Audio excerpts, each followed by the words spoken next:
Oke. Langsung saja nih Pak. Yes.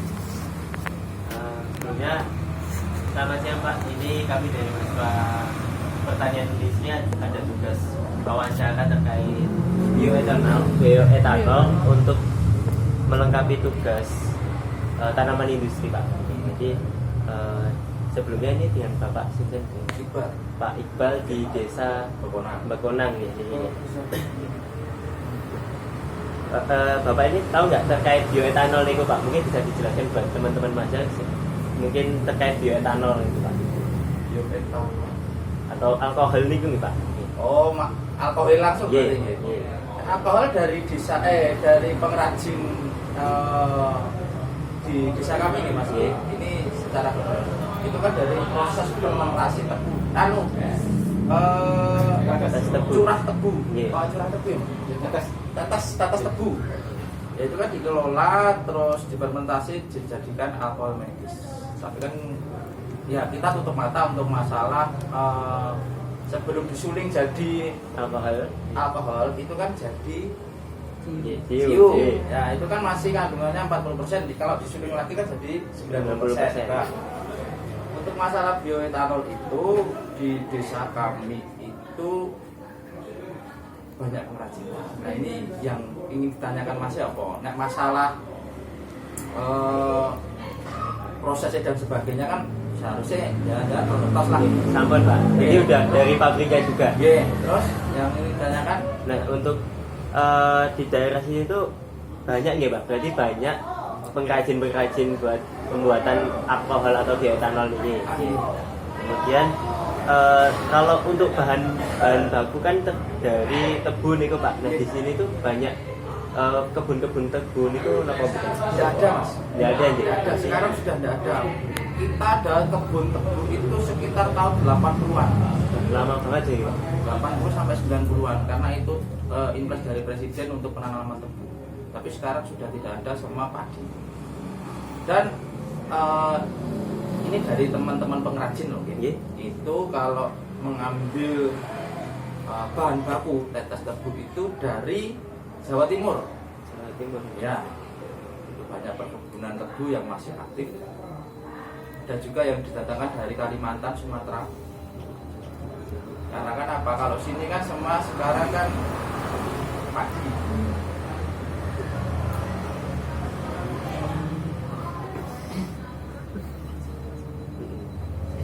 Biasanya kalau buat pengrajin di sini tuh Pak, itu kayak ada perizinan buat mendirikan katanya. Untuk prosesnya ini berapa Pak?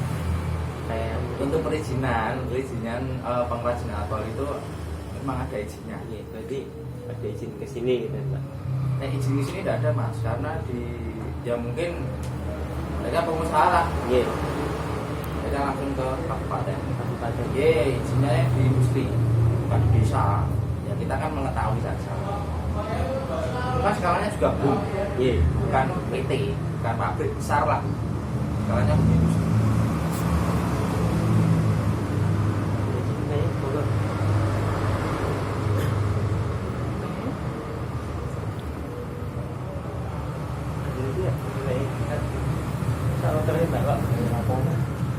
Terkait masalah limbah, ya limbah itu berapa Pak? Dari limbah kan dari penyulingan itu kan ada limbahnya.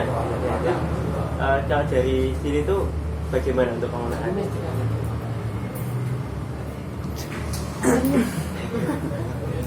Apa nih Mas pengen tahu dong Pak? Ya kalau di sini limbahnya itu memang masih belum efektif lah Pak cara pengolahan. Ya ada sedikit banyak loh. Ada yang membuat di saluran kiri sisi otak. Nah, itu menjadi permasalahan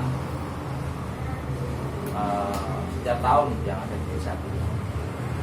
Konflik antara petani dan pengrajin alkohol itu karena paling banyak itu ya bekas penyulingan alkohol itu yang saya tahu loh gitu, itu bisa dimanfaatkan menjadi pupuk cair, tapi harus dikelola. Tapi yang tidak kuat itu adalah baunya. Baunya menyengat juga. Saat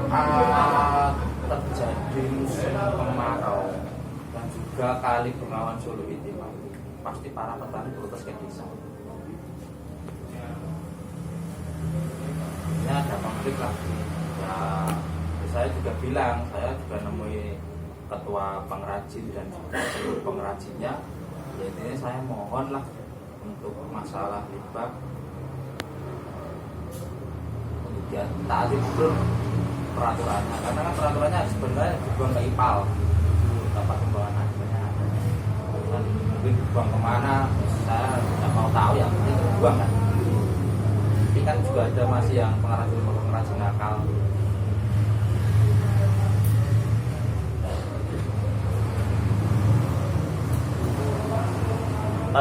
Dari Pak, dari pemerintah desa ini ada kayak kerjasama dengan pengrajin kan alkohol dari tetes tebu kan bisa diubah jadi bioetanol atau bahan bakar buat bensin itu Pak. Nah itu pernah ada buat kerjasama itu atau belum Pak? Belum ada nih. Tapi nek jenengan ada ide sampai ke situ, mungkin nanti saya ingin buka budi saya pakai itu. Karena kan pemerintah kan sekarang gencar-gencarnya terkait hilirisasi itu loh Pak. Ya, hilirisasi bahan baku ya kayak dari minyak sawit mau diubah jadi biodiesel kayak gitu. Nah, etanol kan bisa dari tebu-tebu itu. Jeblok mesinnya Mas. Iya. Tapi itu kan belum teruji juga. Cuma 20% toh. 20% yang mesin goblok kabeh mesinku.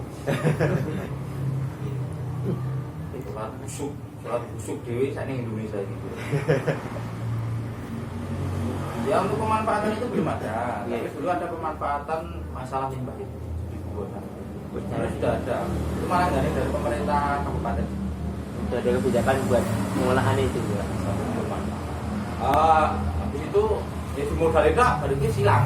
Gak didampingi berarti aku. Ya, saya mau tampil oleh BPS. Untuk masalah bioetanol belum ada. Sampai sekarang masih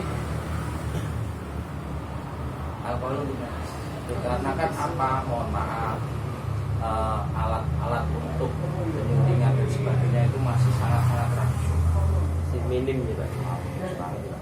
Dan jangan ngetos kan, dodogi bawa kayu. Iya kayu.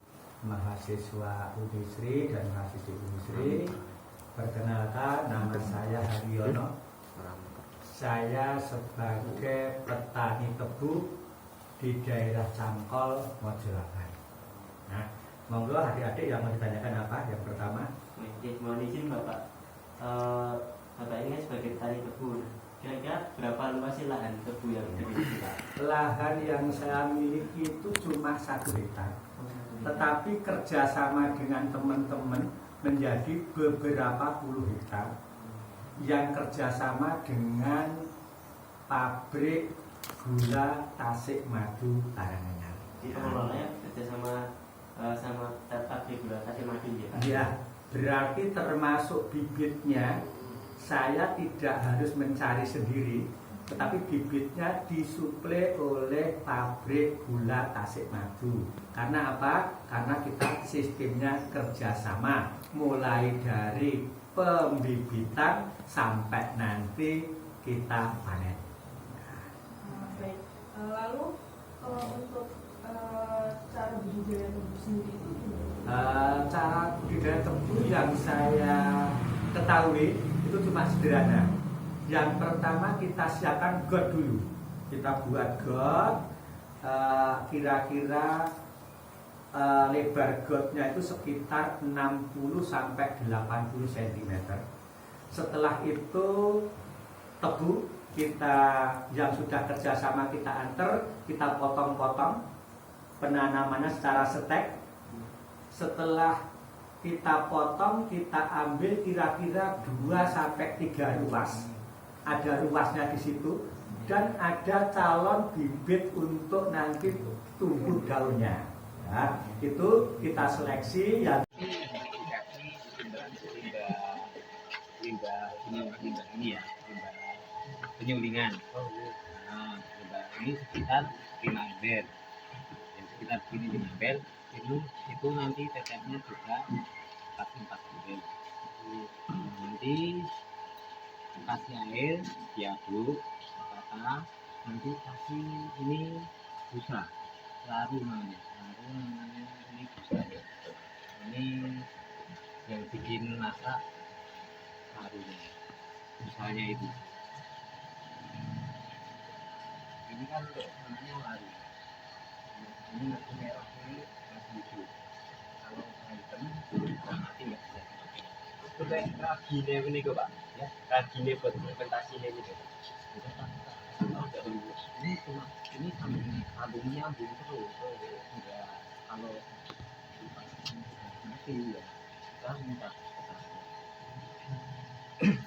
jadi harus sambung nyambung terus. Jadi kalau sudah hitam kayak gini sudah mati enggak bisa dikasih. Kan ini masih merah, ini itu sudah naik. Jadi ini bisa pakai air dulu ada satu bunyi ini 2 ember. Terus didiami selama 5 sampai 6 sampai 7 hari baru bisa disuling. Pakai alat ini Ya. kan.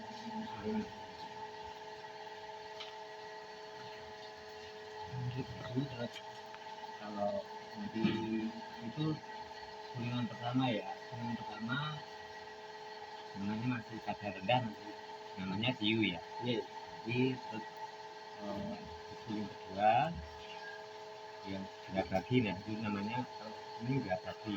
Kedua nanti terus ketiga itu nanti dikasih kostik soda api. Soda api. Ya. Soda api itu buat apa Kostik nanti? soda api ya. Soda api itu dikasih buat apa Pak nanti? Itu pendingin alkohol. Oh, pendingin. Kan alkohol kan nggak dikasih soda api nggak dingin. Dingin banget. Pendingin soda sama kan rasanya kan beda tuh kayak apa kan gini atau Iya. Soda api dalam bentuk cair apa bubuk nih? Bubuk. ya bubuk. Udah habis ya. Pada habis kan itu di toko timnya banyak sih.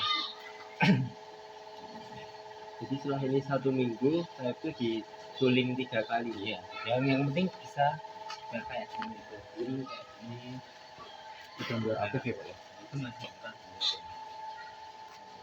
Kalau bersih ya ini Di situ busanya udah bilang. ini nggak saya lagi.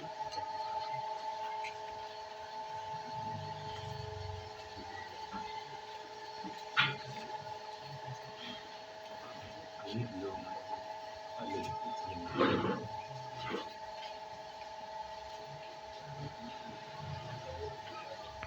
Dalam sehari bisa produksi berapa? itu yang paling sampai 3 kali di penyulingan. Jadi dari 1 sampai kalau tergantung ini punya